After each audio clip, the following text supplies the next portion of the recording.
Vamos fazer agora a apresentação da pesquisa cujo recorte guiará muitas das reflexões dos painéis que a gente vai ver aqui.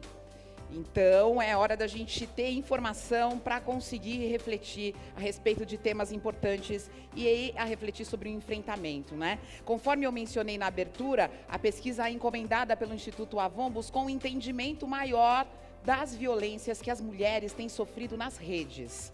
Por meio dos aprendizados que o Renato Dolce e a Débora Figueiredo, da Folks Etnográfica, compartilharão conosco, esperamos ter mais pistas sobre como tratar nas redes o assunto da violência contra as mulheres e, ao mesmo tempo, conhecer alternativas de organização online para o enfrentamento dessa verdadeira epidemia.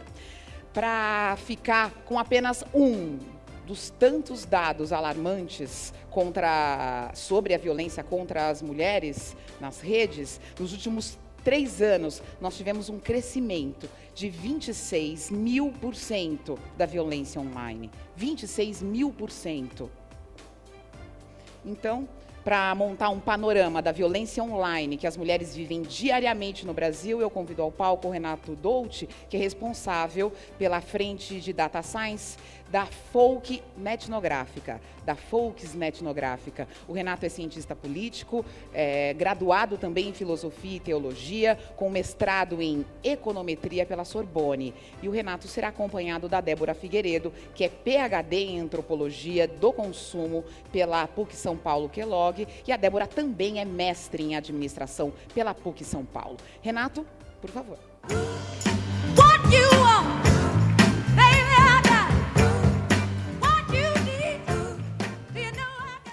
Boa tarde a todos.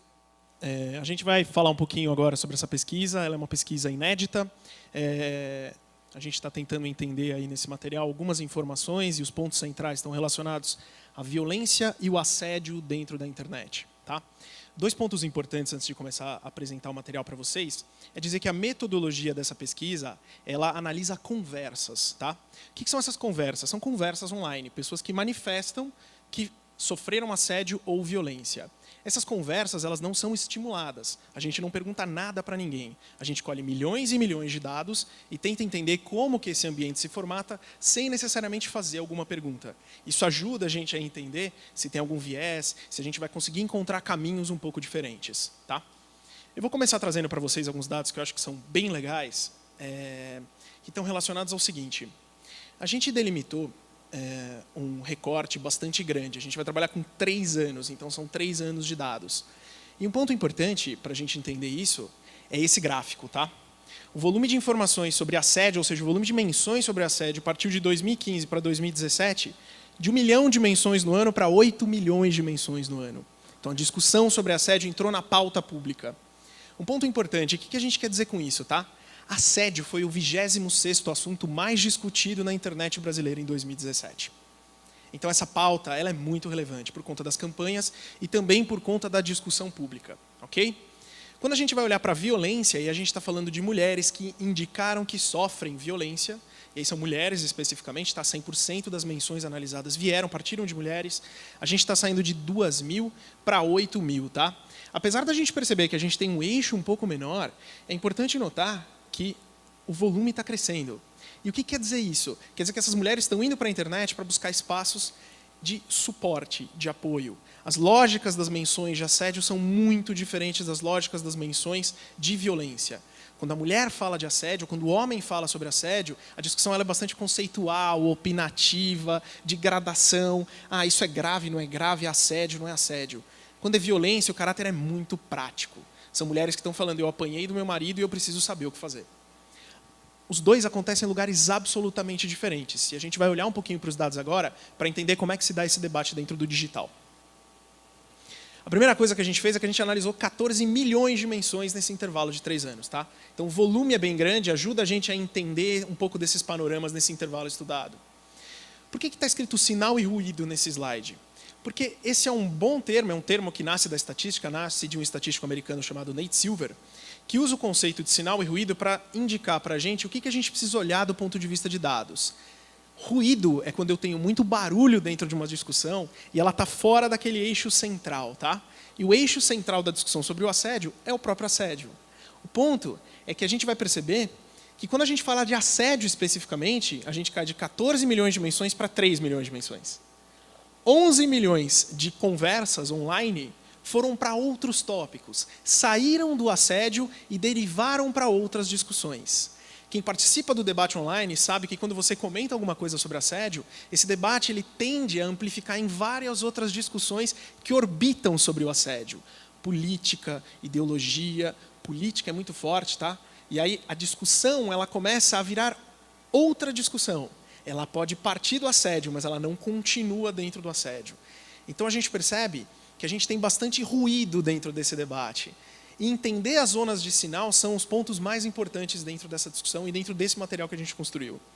E quando a gente falar especificamente de violência, a gente vai de 3 milhões para 90 mil menções. Então a gente vai comprimindo cada vez mais esse tamanho. Tá? E aquilo que eu falei para vocês, a natureza da discussão sobre o assédio é muito diferente da natureza de discussão sobre violência. O assédio tem essa conexão mais opinativa. A violência dentro do digital, ela inclusive é formatada dentro de grupos fechados. Essas mulheres não querem se expor, elas não querem mostrar a identidade numa página de jornal. Então elas vão falar sobre esse assunto com muito mais ênfase em ambientes fechados. Isso acaba nos mostrando que a gente vai ter 2 universos, tá? E esses universos eles não necessariamente se conectam. O universo do assédio tem uma relação, um tópico e um tema. O universo da violência tem um caráter prático. Então a gente vai perceber essa diferença quando eu for mostrando para vocês agora os próximos slides. Só queria trazer um tema bastante importante, que a gente percebe que no digital a gente vai ver uma amplificação dos debates, mas há uma manutenção muito clara das características que são do mundo físico ou mundo offline, tá? As características de preconceito, relacionadas principalmente à classe social, raça, gênero, ficam muito claras dentro da internet. A internet não muda o ponto de vista de, não, agora eu tenho mais educação dentro desse espaço. A internet amplifica o debate e constrói da mesma forma as características que existem na rua. Esse é um dos pontos mais importantes que a gente percebeu dentro da pesquisa. A pesquisa mostra que a internet, a voz do digital, as técnicas que a gente usou de análise de dados e análise de relatos qualitativos, nos trazem uma informação extremamente relevante. A internet está levando o debate da rua para um espaço digital. E é aí que é um foco de atuação bastante importante. Aí tem um ponto que eu acho que é bastante legal de mostrar para vocês, que assim, a gente dividiu esse universo em 3 tópicos. 95% dos 14 milhões de dados acontecem em alguns espaços, tá? Canais de YouTube, jornal, páginas de Facebook, eles estão discutindo, esses perfis estão discutindo sobre várias coisas. Isso pode nascer do assédio e virar outras discussões, como a gente comentou. Hoje, se a gente pegar os 14 milhões, as ativistas que são extremamente importantes no debate representam 2% do total das menções. Por que eu falo que elas são extremamente importantes no debate? Porque elas são a ponte entre as vítimas e as discussões gerais. Há um grupo que transita dentro desses 2 mundos que eu comentei. E o grupo que transita dentro desses 2 mundos é o grupo das ativistas, que podem entrar nesses grupos específicos, grupos de conversa, e gerar uma atividade e, ao mesmo tempo, também entrar na discussão. Um ponto importante da gente comentar é que o debate se amplificou e cresceu nesse volume por um motivo. Porque as ativistas criaram práticas de coibição muito grandes dentro desses espaços online. Então, elas entram e coíbem qualquer tipo de prática. Obviamente, isso tem 2 efeitos. Isso leva a discussão para outros espaços, então as pessoas começam a brigar e discutir, e aí a gente usa um conceito de eixo e órbita. Tá? O eixo é o assédio, mas a órbita acaba sendo vários outros tipos de assunto. Ponto importante, isso faz com que as ativistas também levem as práticas de coibição e mostrem que está errado falar. E é isso que faz com que o assunto assédio ganhe a relevância que ele ganhou dentro do digital. Então, assim, por mais que a prática acabe levando a discussão para outras órbitas, ela é extremamente importante porque é o que está levando o assunto para ser pauta pública. E essas vítimas, quando a gente fala de 3%, a gente está olhando para quê? Vítimas de fato, tá? Essas mulheres que são vítimas de violência, que estão falando claramente, fui espancada, eu tenho um problema prático. Elas não estão discutindo assédio, elas não estão entrando nos debates online para falar sobre isso. Elas estão com uma característica muito prática. E esses grupos de apoio online, que são, por exemplo, grupos de Facebook, tá? Não estruturados, que não passam por empresas ou institutos, eles são muito importantes. Há mulheres que gastam hoje parte do seu tempo para ajudar essas outras pessoas. Isso é extremamente relevante, porque essas mulheres, inclusive, indicam que elas poderiam ter ajudas, para elas seria importante ter um auxílio, mas elas estão num espaço que esse ruído todo de discussão pública abafa e faz com que, às vezes, as marcas acabem olhando, as empresas, as instituições acabem olhando para esse debate geral, mas há o debate dessas mulheres que precisam de ajuda que acabam ficando um pouco isoladas, porque elas ficam dentro desse ruído gigante. Aí a gente fala um pouco da característica de quem fala sobre assédio no digital, tá? Ponto importante, de novo, a gente nunca pergunta nada para os usuários, então tudo que é do ponto de vista de raça, de classe, são perfis que são indicados pela própria plataforma. A gente usou os dados do Facebook nesse caso, tá? Um ponto importante, a gente vai perceber que quem fala sobre assédio dentro do digital tem uma conexão muito forte com idade. Quanto mais jovens, mais a gente vai encontrar conversa sobre assédio. Isso tem uma conexão muito clara com as características de assédio que foram estudadas. 23% dos assédios citados foram assédios virtuais, tá? A gente usou essa categoria de assédios virtuais porque cyberbullying, revenge porn, levar os nudes para outras pessoas, essa é uma tendência que vem crescendo muito. Como já foi comentado, cresceu 26.000% de 2015 a 2017. Essas pessoas, e principalmente mulheres, que são vítimas dessa categoria, esse ponto, com a ampliação do digital, acaba sendo um ponto extremamente relevante para ser analisado a partir de agora, porque um dos novos espaços de violência contra a mulher é a própria internet. E essas técnicas, essas formas de violação, elas são extremamente importantes de serem analisadas, porque elas vêm crescendo numa intensidade muito grande e elas vêm pegando esses perfis mais jovens. E a gente vem percebendo que cada vez mais as discussões de assédio ficam muito alocadas dentro desses perfis. Quando a gente olha para as ativistas, a gente já percebe uma certa mudança, uma certa característica diferente. Um ponto importante da gente perceber é que a gente vê muitas jovens, tá? 25 a 34 anos, 98% dos perfis são mulheres. É importante perceber esse detalhe, porque a gente percebe que as jovens estão muito engajadas nessa ativação digital. Feminismo sem demagogia, Não Me Calo, há vários grupos aí que estão discutindo, páginas, perfis. E, de novo, esses perfis eles são extremamente relevantes, porque eles que estão ajudando esse assunto a ser divulgado e se tornar um dos assuntos públicos mais discutidos dentro da internet. Outra informação que a gente trouxe são vítimas, e o retrato é bastante parecido com o que a gente vai perceber. Majoritariamente são negras, classes mais baixas, e a gente vai ter perfis de idade de 35 a 44 anos. E aí 100% são mulheres, ok? São esses perfis que eu comentei que estão, num elemento muito prático, pedindo ajuda, suporte. Não estão entrando, engajando no debate. E um outro ponto importante que a gente trouxe são os haters, tá? Os haters são aqueles que desqualificam o debate e que fazem com que a discussão de assédio acabe orbitando em outras coisas. Os haters são, em 96% dos casos, homens. Tá? Não tem muita novidade, né? Mas vou falar para vocês, tem 4%, e assim, é importante perceber esse detalhe, porque uma coisa é falar que eles são homens, outra é descobrir quem qualifica e quem desqualifica o debate. Há 12% no perfil de mulheres que também desqualificam o debate sobre assédio e falam que não é grave, isso é besteira, isso é só um elogio. É importante perceber que a gente vai ter vários tipos de movimento. E um ponto importante também é que são homens brancos, majoritariamente de classes mais altas, e nós vamos ter muita presença de jovens, tá? E aí eles têm conexão muito forte com discussões políticas, principalmente da extrema-direita, ok? Aonde está saindo? De onde vêm esses dados, tá? O Facebook é o principal espaço dessa discussão. E aí a gente percebe uma característica importante. O Twitter aparece com uma relevância e o YouTube aparece com uma relevância muito grande. O YouTube representou 13% dos dados. Vídeos de depoimentos e relatos que estimulam outras mulheres a falar sobre o assunto são extremamente importantes, porque eles vêm fazendo cada vez mais com que essas pessoas que estavam caladas falem. E a gente percebeu muitos casos em que um vídeo tem 8, 10, 12 milhões de visualizações, 6 mil, 10 mil comentários. É um volume muito grande, essas mulheres estão sendo estimuladas a falar. Então, esses espaços eles são muito importantes porque, de novo, eles acabam fazendo com que outras mulheres entrem no debate. Aqui eu acho que tem um ponto importante, tá? Aonde esse debate está acontecendo? Quando a gente fala lá daquele grupo que está discutindo assédio, que é um contexto bastante geral, que começa com assédio e vira outra coisa, a gente vai ver portais muito fortes, ações de comunicação, então, uma marca vai fazer uma ação, um grupo vai fazer uma ação, aí entra um monte de gente lá e começa a discutir e o debate começa a perder a característica central. páginas de temas sociais, então Quebrando o Tabu é um exemplo muito claro, onde esses debates acontecem com muita ênfase, e aí a gente vai perceber as ativistas que estão dentro desses mesmos espaços também, e estão em um outro espaço, grupos temáticos relacionados a feminismo, a ativismo, então a gente percebe aí que eles andam e frequentam espaços muito parecidos. Agora, quando a gente fala da vítima de violência, ela não está nesses espaços, ela está onde? Nos grupos temáticos. Por quê? Porque ela está dentro desse espaço, ela até pode fazer um comentário e se sentir estimulada, mas boa parte desses perfis indicam que sentem receio, vergonha de falar, porque não vão expor claramente que sofreram violência num debate de jornal. Então, isso faz com que esse grupo fique isolado, e fique tão isolado que boa parte das discussões que estão se perdendo em um espaço não cheguem nesses grupos, eles ficam desestruturados, e, ao mesmo tempo, muito distantes de todo esse debate, de todo esse ruído.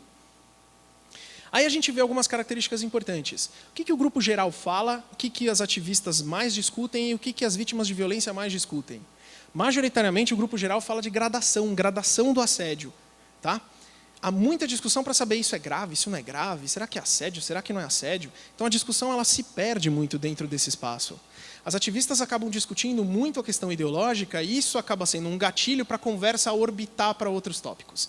Então ela nasce dentro de uma discussão relacionada ao assédio e acaba derivando essa conversa para outros espaços e a conversa acaba se perdendo. E as vítimas estão falando majoritariamente de relatos pessoais. Então os grupos acabam falando de coisas absolutamente diferentes. A gente tem 3 universos, 2 que acabam se juntando, mas, ao mesmo tempo, a gente percebe essa característica. Os debates acabam acontecendo em espaços muito diferentes. Aí vocês conseguem ver, tá? Toda essa análise, todas as 14 milhões de dimensões ficam analisadas aí. Todo esse espaço azul é o grupo de discussões gerais lá que eu comentei. Aquele debate de assédio, são aqueles perfis que estão discutindo e falando sobre esse assunto. Os verdinhos são as ativistas e as vítimas de violência. Então, a gente vai perceber o tamanho, fica bem característico a diferença desses perfis. Aquela bolinha branca que vocês conseguem ver aí no gráfico mostra o elo entre as ativistas e as vítimas. Então, elas acabam levando e transitando entre esses 2 espaços. Para dar alguns exemplos mais característicos, aí a gente tem um exemplo bem claro de como é que o debate acontece. Tá? Cada bolinha dessa representa uma pessoa. E cada corzinha representa um outro debate. A gente vê que o verde claro que está aí no meio é o debate sobre assédio. E todas as outras cores são as outras conversas que orbitam em torno do assédio. Então, nasce no assédio e acaba derivando em outras coisas, exatamente pelo fato de que a própria discussão de assédio é um gatilho para que outras discussões acabem acontecendo dentro do digital. Homens no debate, tá? Como é que os homens se comportam na maioria das vezes? Os homens aparecem com perfil agressivo em 33% das vezes. Então, não, é um absurdo, não tem nada a ver. Desqualificador em 28% das vezes. A gente vai ver argumentador em 19% das vezes, 10% de outros, 6% de apoiador e 4% de pacificadores. Então, ainda há um debate muito forte. Quando os homens entram nesse debate, a gente vai perceber que essa característica fica bastante diferente, porque normalmente eles entram, a discussão acaba perdendo um pouco da qualificação e automaticamente orbita pra caramba. Começam a se discutir outros assuntos que não o assédio. Aí um ponto bastante importante, tá? O assédio é bastante questionável dentro da internet. As pessoas questionam bastante o assédio, mas as pessoas não questionam a violência. Por que elas não questionam a violência? Primeiro, porque a violência não está chegando para esses perfis. Hoje, as vítimas de violência estão transitando dentro de um espaço que elas não estão dentro da discussão geral. Mas ninguém está se manifestando de forma contrária a qualquer discussão de violência. A manifestação é sempre sobre a questão de assédio. Assédio entra dentro do digital com uma perspectiva bastante relacionada a valor moral. A violência não. A violência é uníssona. Todos são contrários à violência. Em compensação, o assédio gera qualquer tipo de debate um pouco diferente. Quero agradecer a todos. Eu apresentei a parte dos dados. Eu vou passar agora para a Débora. Tá? A Débora vai falar um pouco de relatos e vai mostrar a profundidade dos argumentos que a gente analisou. Muito obrigado.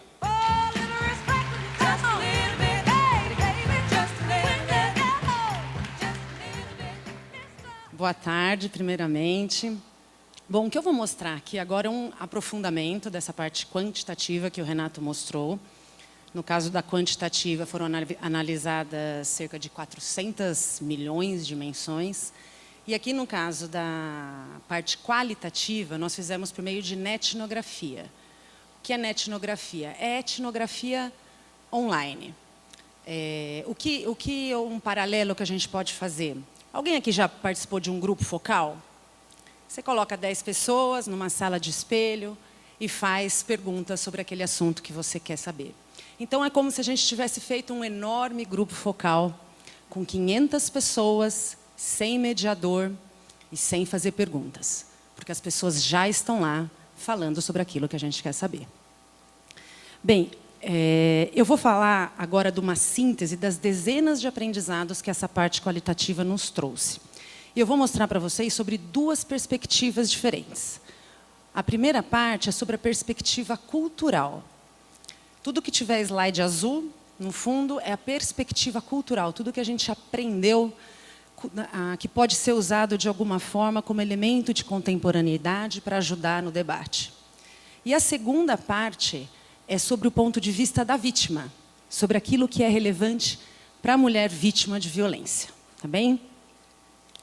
Então, vamos lá. A internet como nova forma de coesão e transformação. Bem, o que a gente quer dizer com isso? Coesão por quê? Do ponto de vista sociológico mesmo. As pessoas estão se agrupando para falar sobre o assunto.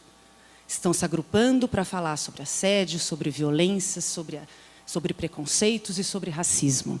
E por que transformação, que eu acho que é o mais importante aqui? Porque a internet se tornou um fator-chave de mudança cultural, de onde as mulheres não falavam do assunto, elas começaram a falar e, o mais importante, começaram a ser ouvidas e estão estimulando milhares de outras mulheres a falar. Teve uma moça que falou assim: eu nunca falei sobre esse assunto, nem a minha família sabe o que eu passei, porque eu tinha vergonha. Mas hoje eu sei que quem tem que ter vergonha é ele. E isso está acontecendo deliberadamente com milhares de mulheres. A internet traz um retrato doído da jornada da violência e da jornada da denúncia. O que a gente aprendeu com os relatos quando a gente analisa? Que as mulheres passam por etapas similares durante o processo, e por isso que a gente chamou de jornada, que começa no desconhecimento, passa para a conscientização, o enfrentamento e o rompimento. Nem todas elas passam por todas as etapas, mas todas elas estão buscando as redes para buscar apoio nessas diversas etapas da jornada da violência. E a gente também fez a mesma analogia em relação à jornada da denúncia. A jornada da denúncia, também muitas dessas mulheres não passam para essa segunda etapa necessariamente. E o que a gente chamou de jornada, que é a partir do momento que essa mulher toma, que ela decide enfrentar, ela passa por uma nova fase muito dolorida da denúncia. Seja em delegacia, seja no IML, seja em hospitais. Teve uma advogada que falou assim, ela foi estuprada e ela foi para um hospital de referência. E ela falou assim, eu tive que usar o meu conhecimento e a minha influência para conseguir tomar um remédio de profilaxia. Então, imagine aquela mulher que não tem o conhecimento que ela tinha. Tem outra que falou assim, se eu não tivesse ido na delegacia com o meu amigo, eu teria saído de lá pior do que eu entrei. A internet traz um retrato do machismo e do racismo na nossa cultura. Eu sei que isso foi tema do fórum passado, a questão do machismo, mas tem um elemento a mais aqui quando a gente analisa as redes, que é a proteção que a rede dá numa conversa entre homens ou numa conversa machista. Algumas coisas que a gente viu, os homens não teriam coragem de dizer numa roda aqui entre a gente. Mas a gente viu coisas, a gente viu relatos e depoimentos de homens que têm convicção da superioridade masculina. Convicção. Coisas, por exemplo, assim, até em profissões tipicamente femininas, como cabeleireiros, estilistas, cozinheiros, maquiadores, os homens são melhores. Isso é comum. Teve um outro rapaz que falou assim, pô, esses caras são covardes, bater na mulher, dar soco, esses caras, isso não pode não, mas um empurrãozinho para dizer quem é que manda, tá aí tudo bem. Isso não é raro. Isso não é raro. E muitos estão, de fato, protegidos, porque é crime. Então, eles estão protegidos, muitas vezes, pelo anonimato e falam livremente entre si essas barbaridades. E esse machismo ele está entranhado também nas nossas instituições. Ele está entranhado. Uma das meninas que a gente entrevistou, entrevistei 2 blogueiras que não tratam do assunto de violência. Uma que fala sobre beleza e a outra que é nutricionista. E falaram, eu entrevistei as 2. E uma delas falou assim, o delegado me desencorajou a fazer a denúncia. Ele chegou para mim e falou assim, minha filha, isso é normal em briga de casal. Você sabe que minha filha também já tomou uns tabef do marido? E ela está feliz e casada até hoje. Essa mulher deve estar apanhando até hoje. E o pai pensa assim. O pai dela pensa assim. E é delegado. E isso e outros tantos. E as mulheres também mostram também um relato muito difícil do racismo, como a gente sabe. Mas uma coisa chamou a atenção, a relação do racismo no dia a dia da mulher negra também. Teve uma moça, no seu cotidiano, que é em relação à sua autoestima. Teve uma moça que ela falou assim, eu tive um namorado que ele falava, nossa, eu acho que você fica tão bonita quando você solta os cabelos e deixa ele cair nas costas, mas eu gosto deles lisos. E ela se acostumou com aquilo e ela começou a alisar o cabelo. Esse namoro não deu certo, não foi para frente. E ela fala assim, hoje, em todo o meu primeiro encontro, eu só me sinto bonita se eu alisar os cabelos. Então, talvez isso seja um motivo da proliferação de tantas blogueiras negras que estão fazendo sites e blogs de beleza. Para quê? Para falar, use o cabelo do jeito que você gosta. Ele é bonito assim. A internet mostra como o feminismo é um conceito controverso. E aqui a gente não tem juízo de valor, tá? Acho que o Renato já falou um pouco. O que acontece é o seguinte, o feminismo, ele gera associações diferentes. Ele gera múltiplas interpretações. E o que acontece? Atrai haters e a conversa desanda e se torna uma conversa cheia de falácias e a conversa acaba. E um dos objetivos da pesquisa foi, será que a gente consegue entender termos que podem ajudar ou prejudicar o avanço desse debate? E o feminismo é um deles. O termo, a palavra feminismo. A internet mostra que há gatilhos antidialógicos nas conversas. Assim como o feminismo, tem outros termos e conceitos que a gente descobriu que, quando falados, eles desandam a conversa. Quais são esses termos? Além do feminismo, machismo, ideologia de gênero, igualdade entre homens e mulheres e assédio. Estas palavras desandam a conversa e faz com que a conversa não avance. E o que acontece? Tem uma polarização. A internet mostra que há uma polarização que entrava diálogos. E aí a gente não está falando de homem e mulher, isso é independente de quem com quem. As mulheres também acabam entrando em discussões, e homens com mulheres, não é uma questão de gênero nesse caso. Mas esses termos normalmente fazem com que a conversa desande e ela vá para um campo que não é o campo da discussão principal. E aqui, até um assunto que já foi falado, eu vou falar aqui um pouquinho da campanha, das 3 perguntas que a Oprah Winfrey fez sobre a campanha Time's Up, que foi falada aqui.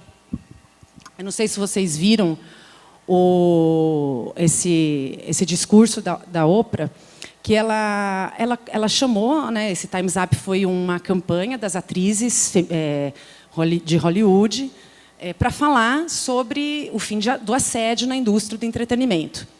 E ela chamou essas mulheres e conversou, falou, ok, essa conversa sobre o assédio na indústria do entretenimento, vocês falaram, as pessoas ouviram, ela fez assim, ok, eu entendi. E ela falou assim, what next? E o que vem agora? E ela fez 3 perguntas que não têm respostas ainda e que eu acho que podem ajudar a gente na conversa de hoje, inclusive. Que ela falou assim: existe chance para reconciliação? Existe segunda chance para os homens? Bom, deve haver, tem que haver. Mas como é que a gente vai sair de um momento onde as mulheres não falavam para um momento de reconciliação? É difícil falar sem as mãos, assim, desculpa. Desculpa.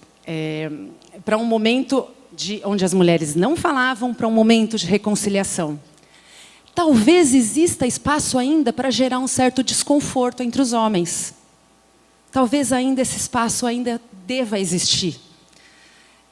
Ela falou também quais são as zonas cinzas. Quais são as zonas cinzas? What is okay and what is not okay? Que é uma coisa que a gente está conversando e discutindo. O que pode e o que não pode? Também é uma discussão importante, mas também não tem resposta ainda. E, por fim, ela perguntou: ok, vocês, mulheres, atrizes famosas, com voz da indústria, estão falando que foram assediadas. Mas o que vocês vão fazer pela mulher comum?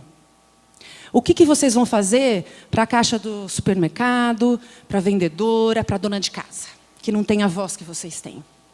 E aí isso dá o gancho para a gente agora e para a segunda parte da apresentação, que é a parte do que é relevante para a vítima, o que é relevante para a mulher que sofre violência.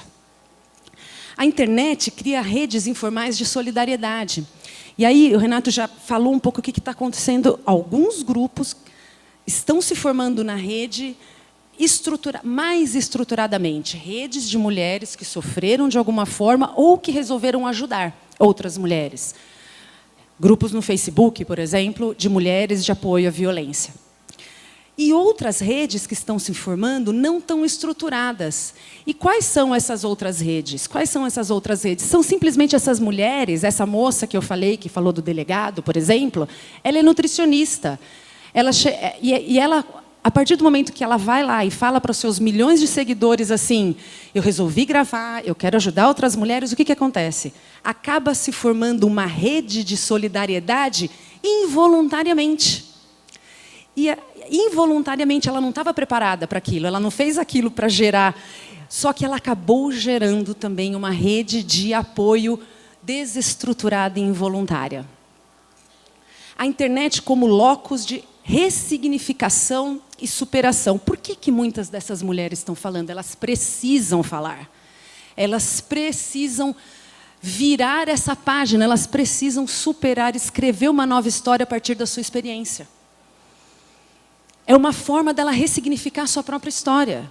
A partir do momento que ela fala: eu vou falar, e se eu ajudar uma só pessoa, uma só mulher, quando eu precisei, eu não achei informação. Então, ela reescreve a sua própria história e passa a fazer da sua experiência ajuda a outras mulheres. E dessa forma, de alguma forma, ela vira a página daquela experiência que ela teve. A internet acolhe, valida e protege. A gente estava falando aqui da necessidade que essas mulheres têm de não ter julgamentos. E quando ela entra nessas redes protegidas, ela não tem julgamento. Ela não tem julgamento, ela entra lá e fala assim: olha, aconteceu isso comigo. Será que eu estou passando por alguma situação de violência?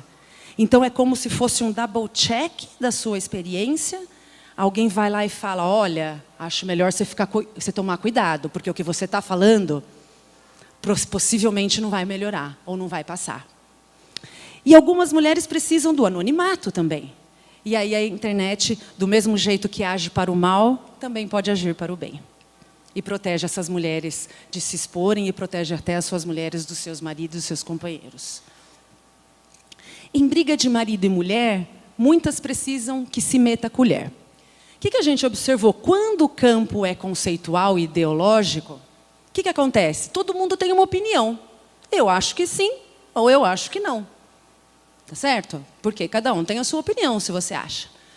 Quando se trata da vítima, o que a gente percebeu foi: se não fosse a minha vizinha, eu poderia estar morta. Isso é comum. Se não fosse a minha amiga dizer para mim assim: olha, vamos fazer alguma coisa, eu posso te ajudar, o que você precisa? E aí a pergunta é, e o que a gente mais ouviu é o seguinte, essas mulheres não precisam que você diga assim, sai dessa. Não é isso que ela precisa, e nem é, você tem que denunciar, porque isso pode até ser perigoso, você não sabe o momento que essa mulher está enfrentando. O que ela precisa é assim, o que a gente pode fazer nesse momento para que você supere ou para que você enfrente? Não é necessariamente para você denunciar, sair, porque você pode estar dando um conselho que pode ser pior para essa mulher. Você precisa simplesmente falar assim, ok, o porquê que você está nessa situação, o que a gente pode fazer para que você saia dessa situação. E uma coisa aqui, um parênteses que eu acho importante fazer, é que muitas das vezes a denúncia, ela é deixada um pouquinho, já que eu falei aqui um pouquinho de denúncia, às vezes a mulher fica tão fragilizada naquele momento, que o que ela quer mesmo é ela tentar sair daquela situação. Depois ela pensa na denúncia, se for o caso. A internet, como fonte de informação, ajuda na prática, na hora. O que a gente viu aqui? Tem muitos grupos de apoio, muita gente apoiando ou dando força para essas mulheres, mas o que acontece? Ela precisa mais do que uma palavra de apoio, no sentido de que, amiga, estamos juntas, ou você vai sair. Não é? O que ela precisa é alguém que ajude ela na hora, na prática, quando o ex-marido bate na porta e quer arrombar a porta e matá-la. Então, eu participei durante todo o processo dessa pesquisa de grupos de apoio para entender melhor. E para, na verdade, ouvir essas conversas. E todos os dias eu via posts e mais posts de quê? De pedido de socorro. De pedido de socorro, assim, meu ex-marido ontem bateu aqui na minha porta. Eu estou grávida de 8 meses, eu estou desesperada, ele quer me matar. O que eu faço? Em segundos, outras mulheres falam, qual é a sua cidade? Onde você mora? Dali mais 2 segundos, alguém fala assim, ligue para tal número e eles vão te ajudar. Então, é ajuda na hora, na prática. E uma coisa que está acontecendo é que essas redes informais de solidariedade não estão preparadas. Porque a gente tem esses grupos que está preparado, os grupos que são formados para as redes de apoio para a violência, que estão um pouco mais preparados para ajudar as mulheres, um pouco mais, eles são formados para isso. Agora, a gente tem alguns grupos dessas milhares de meninas e de mulheres que estão indo no seu canal de YouTube falar, eu vim aqui dar meu depoimento para ajudar. Só que quando a pessoa vem e pede ajuda, ela não sabe o que fazer. Ela não está preparada. Então, a outra moça que eu entrevistei, que chama Mari Morena, ela falou assim, depois que eu postei o vídeo, teve milhares de comentários e de outras mulheres falando que tinham passado pela mesma situação. Ela falou assim, eu recebi, depois daquilo, milhares de comentários e as pessoas querendo entrar em contato comigo. Ela falou, sabe o que aconteceu um dia? Uma menina falou assim para mim, Mari, eu quero falar com você, eu preciso da sua ajuda, você pode me dar o seu telefone? Ela deu. Ela falou que ficou 5 horas com a menina no telefone para a menina não se matar. Então, elas querem falar e querem ajudar, mas como elas fizeram isso e a rede foi formada involuntariamente, elas tentam ajudar, mas não estão preparadas para ajudar. E aí que tem um papel que pode entrar alguém para ajudar. Porque eu falei, como poderia alguém ajudar? Uma instituição, uma ONG? Você sente que isso seria possível? Ela falou que sim. Ela falou, eu adoraria que alguém me ajudasse nesse feedback que eu tenho do meu post, do meu relato de violência. Bem, a internet age na lacuna deixada por autoridades e serviços públicos. O que acontece? Está faltando informação estruturada. Então, quando a mulher vai na hora para pedir uma informação, a internet tem ajudado essa mulher a ter informação na hora para o que fazer, onde ir, o que eu faço agora, o que a lei me protege. Então, ela tem agido nessa lacuna dos serviços públicos e de forma, mesmo desestruturada, muito eficiente. E agora, para concluir, eu vou chamar vocês aqui para ler comigo, porque eu acho que esse finalzinho é importante. Tá? Eu vou ler aqui, me desculpe, eu vou ter que chegar mais perto, senão não enxergo, desculpe as costas. Aí eu falei uma parte aqui e outra ali. Aqui, vamos começar aqui no canto esquerdo superior. Tá? que eu acho que, para concluir, as duas principais pontos que a gente quer levantar. Há 2 tipos de conversas acontecendo com públicos diferentes em 2 esferas distintas, certo? Uma de forma conceitual, ideológica, sobre assédio em geral. E a outra acontecendo entre as vítimas. Tá? Vou ler outro pedacinho lá do lado de lá. Canto superior direito. Na primeira, o primeiro tipo de conversa, como é que a gente pode interferir? O que é importante? Apoiar ações de conscientização e reeducação da população, apoiar grupos de pressão e de sensibilização, promover debates e campanhas, trazer homens para os debates, mas sempre lembrando que há gatilhos negativos que entravam as conversas. No segundo tipo, não é importante, é urgente. Aumentar o engajamento e o diálogo com as vítimas, que as vítimas recebam mais informação sobre a jornada da violência e a jornada da denúncia, prover ou patrocinar fontes de informação na rede, dar suporte aos grupos de apoio existentes nas redes e criar novos espaços. Por fim, eu acho que existe um chamamento de apoio às vítimas para a gente encerrar. É o momento das campanhas e marcas incentivá-las a falar, mas também de trazer à mesa ações práticas. Tá? Fortalecer canais de disque-apoio. Obrigada. Facilitar acesso à informação. Estruturar apoio para mitigar emergências do tipo: sofri violência, e agora? Criar orientações sobre procedimentos diversos. Construir guias práticos. Onde ir? Quem procurar? O que fazer? Conectar e fortalecer redes de psicólogos e advogados. Apresentar oportunidades de trabalho e apoiar os filhos. Antes de eu encerrar, só queria mostrar aqui para vocês que todo mundo vai receber aqui um resumo, tá? Do que a gente falou, aqui a parte quant, que o Renato apresentou, os números. E com isso, então, muito obrigada, muito obrigada.